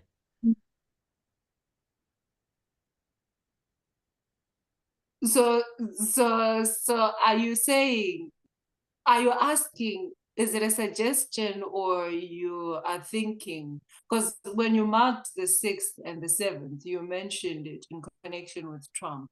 And I'm just looking at Trump here at the board. So I'm just wondering if that is at the Trump's first term, or that's a different application altogether from what we usually mark as the transition at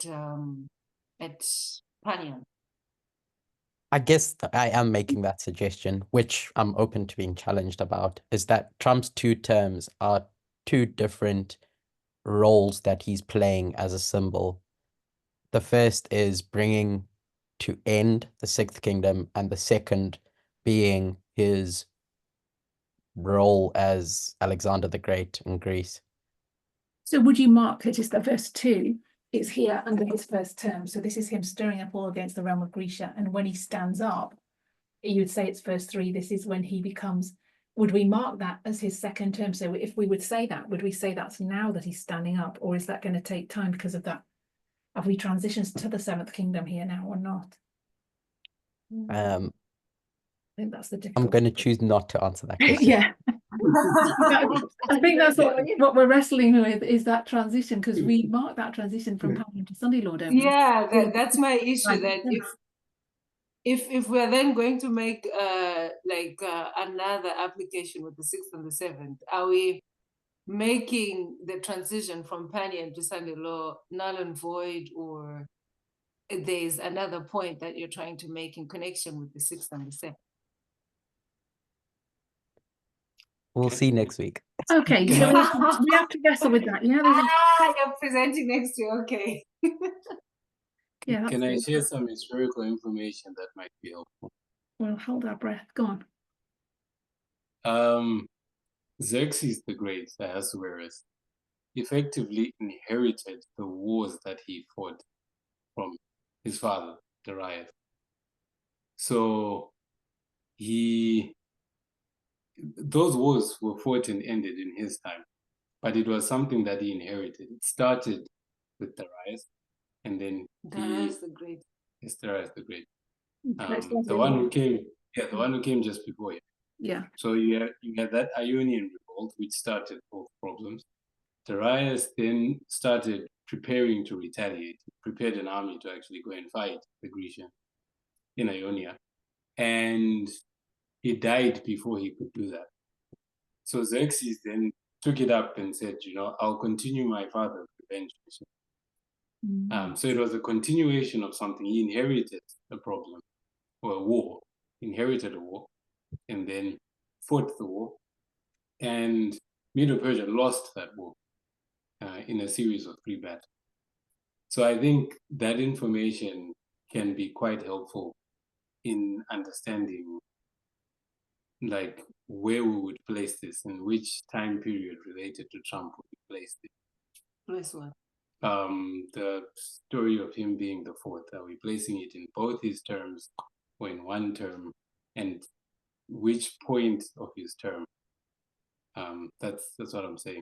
Because we have other lines that Elder Tess has already given us that show us that Trump fights a war, but he fights a war that he inherits, basically.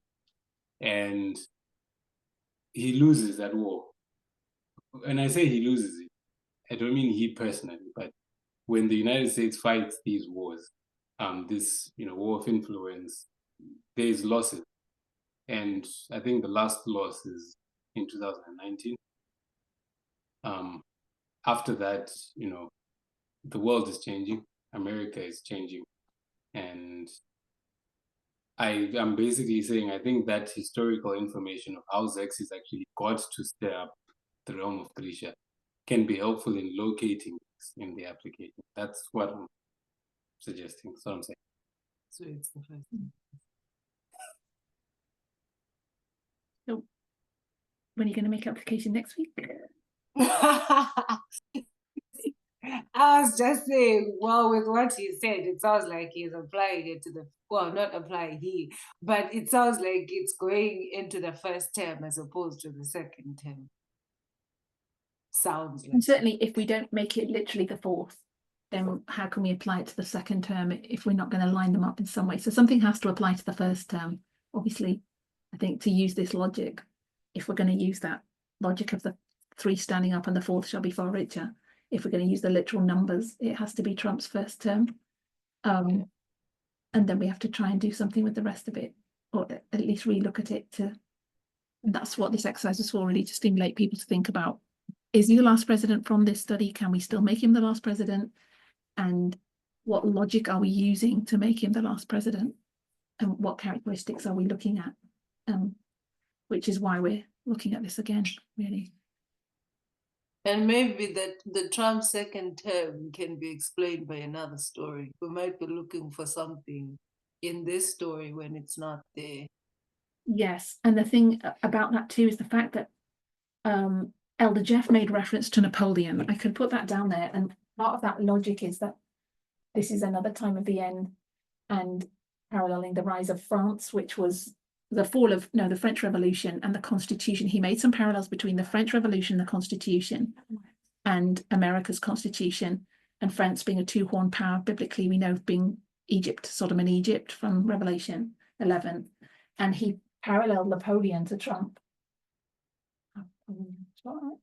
Because Napoleon becomes a dictator, and that was his focus. So down the line, Napoleon becomes this dictator, and he paralleled that to Trump. I don't have enough extensive notes to defend that. And then he comes back. He flicks the deadly wound on the Pope as well, and the logic, actually, there's some of that logic was in there. Flicked the deadly wound on the Pope, and the last president's going to heal the deadly wound. So that was the kind of alpha and omega structure of that Napoleon typifies the work at the end of the world, because he was the one that inflicts the deadly wound on the papacy, and then it's going to be healed in our history. So I don't know what we do with that. And then also the 4 Roman Caesars. He has a line with the Caesars that you can line up from the rest of Daniel 11. So there's these, Daniel 11 seems to be repeating and enlarging in a sense. And so you can get some of that from the middle of Daniel 11 about the Roman emperors. I don't know if anyone remembers that line, but Tiberius was in it, and Tiberius is responsible for the crucifixion, which lines up with it, but that's more complexity to the story. But there is more that I think we could dig into, and then looking up stir up in scripture as well, what that looks like to wake up, stir up the nations, and what far rich it is. I think there's more digging to be done in that verse about this Trump's first term and understanding that, how it impacts the second term. So thank you for your contributions, because it's quite hard to go back and look at all this and say, what shall we do with it? Because I certainly don't have all the answers. And is this a movement position? This is a movement position, says Natalie. Who wants to answer that? Yes, I am the movement. No, I just like, go on. I think this is something that's up for debate about what is a movement position, and this has started to come up at camp meeting. I think that, is it a movement position because Elder Paminda says it, or is it a movement position because we said it in the past and Elder Jeff said it, or Jones and Wagner? On the board, I'm going to put Jones as the foreign policy person. Jones is the foreign policy person. Okay, so Natalie's can't remember either. So I think this is something, and I came yesterday with someone about, is it a majority of people? If making a movement position, but the majority aren't always right, so we can't do it from that either. So I think it's for everyone really to study and come together if we can. No, we put on the board, so that we have some Jones was the. Did we put something of doctrine, was it? Emma, we have 2 minutes to 12:30. Yeah. We better stop. So as far as nothing's a movement position at this point, in the sense of just because someone preaches it doesn't make it a movement position. So I think we need to be clear that we're just wrestling with these concepts and trying to establish some truth amongst an agreement amongst ourselves. That's what I'm saying. So Natalie's asking is Elder Paminda taught this. We're going to stop now. He's left the room, so we can't ask him.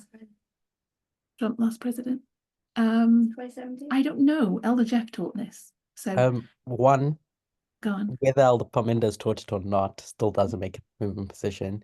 And then secondly, yes, he has taught this, but that means nothing. Elder Paminda more than Elder Jeff. Trust Elder Paminda more than Elder Jeff. Oh no, my. What's that, Curtis? No, nothing. But there's a lot of we have taught this. We believed that Trump was going to be the last president. We were prophesying that Trump would, as a movement, that Trump would get in. Well, certainly Elder Paminda was. But the movement. Oh, well, fair enough. But I think Elder Jeff had more concerns about it, Clinton or Trump. There was a bit of So anyway, but I think there's some validity. We're looking at these things again. So people are suggesting that the Sunday laws made in the 7th kingdom, not in the 6th. What did you say? Can you get some clarity? The Sunday law. Yes. So it's been suggested in this study. Well, all the characteristics of the 6th can be in the 7th. So the Sunday law. But isn't the Sunday law in the 7th kingdom? That's the death decree. But the Sunday law is made in the 6th kingdom, which is ultimately the end. I mean, it's already ended now because the character's there who's going to end it. So the laws of made, Sunday laws of made in the sixth kingdom, and the death decrees in the seventh. Or because I just, Well, I'm confused. is that I'm because, probably more than a bit confused. because we, I think of me as well. So in Acts 27, don't we say this transition of the 6th to the 7th is between Panium and Sunday law? So in that sense, when you get to Sunday law, you're at the 7th. I think that's what we're saying. Is that how people see it? Yes. So that there's this Yeah. transition. When the seventh, the Sunday law's already taken place when Going the down, the seventh 7th is arrived. coming. So if we're marking the 7th, so in effect, if we're marking the 7th as Trump being a dictator, is that from the time he gets in from, anyway, we want to go, we're going to open another study and we have to stop. So think about that transition from 6th to 7th. Is the 7th actually marking the Sunday law, or the Trump getting in, standing up now as a dictator? What are we saying about that too? So to be discussed in future. Okay, let's have a prayer. Dear loving God, we thank you for these studies that we have inherited, so much information that we have been given, that we need to go back and re-examine under the light of the things that we know currently. Help us not to be driven by our, perhaps looking at the newspapers. Help us to really go back to the foundations of our faith and understand how to rightly apply methodology to understand these lines. Help us to press together and study together, to iron sharpeneth iron, that we might come to conclusions together and be of one accord. We thank you for this Sabbath day. We ask that you would bless us, keep us safe, and help us to draw closer to you as we go through this day. In Jesus' name, amen. Amen. Thank you, everyone. And thank you, Emma.